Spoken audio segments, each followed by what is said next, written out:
खिदमत फाउंडेशन पूर्णाच्या वतीने दस्तावेज मार्गदर्शन शिबिराचे आयोजन करण्यात आले होते। यावेळी आधार कार्ड, पासपोर्ट व कायदेविषयक मार्गदर्शन करण्यात आले।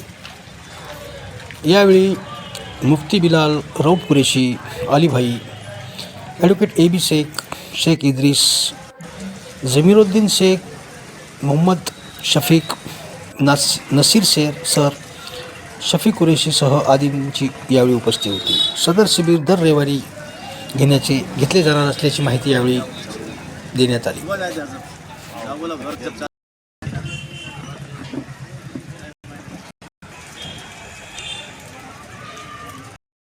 आपण खिदमत फाउंडेशनच्या माध्यमातून मार्गदर्शन शिबिर लावलेलं आहे। शिबिराचं काय वैशिष्ट्य आहे आणि कशा पद्धतीने तुम्ही हे शिबिराचं काम चालवता?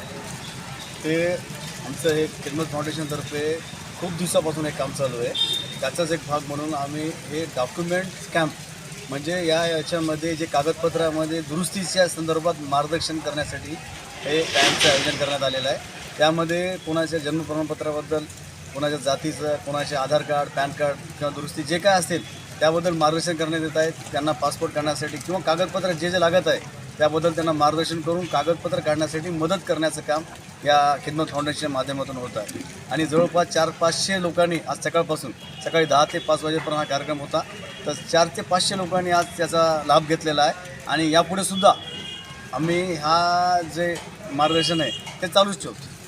ते साधारण कधी महिन्याला, 2 महिन्याला, 6 महिन्याला? नाही, आता हे जसे लोकांची रिक्वायरमेंट आहे, आज बरेच लोकांकडे डॉक्युमेंट आणले नव्हते, त्यामुळं त्यांना आता पुढच्या रविवारीसुद्धा आम्ही त्यांना मार्गदर्शन करणार आहोत। लोकांना काय आवाहन करणार की या फाउंडेशनच्या माध्यमातून? माझं एकच म्हणणं आहे सर्वांना की सर्व हे विशिष्ट असं जातीसाठी नाही, सर्वच लोकांनी आपापले कागदपत्र जसे आधार कार्ड, पॅन कार्ड, जन्म प्रमाणपत्र, जातीचे प्रमाणपत्र, पासपोर्ट किंवा जे काय आवश्यक लागणारे कागदपत्र आहेत ते त्यांनी दुरुस्त करून घ्यावे। त्यांनी सगळे कागदपत्र जुळवाजुळव करून घ्यावे। जे किंवा कायदेशीर लागणारे कागदपत्र आहेत ते सुद्धा जुळवाजुळव करून घ्यावे, जेणेकरून आपल्याला भविष्यात जे अडचणी येणार त्या अडचणी येणार नाही। आजच्या प्रसंगी मी तुमच्या माध्यमातून, या मीडियाच्या माध्यमातून सर्वांना हेच आवाहन करतो की ज्या लोकांनी आत्तापर्यंत त्यांनी कागदपत्र दुरुस्ती करून घेतलेली नाही किंवा या कॅम्पचा लाभ घेतलेला नाही, त्यांना आवाहन करतो मी की त्यांनी सर्व कोणत्याही जाती धर्माचे असो सर्वांसाठी हे कॅम्प आहे, त्यांनी इथं कागदपत्र घेऊन यावे।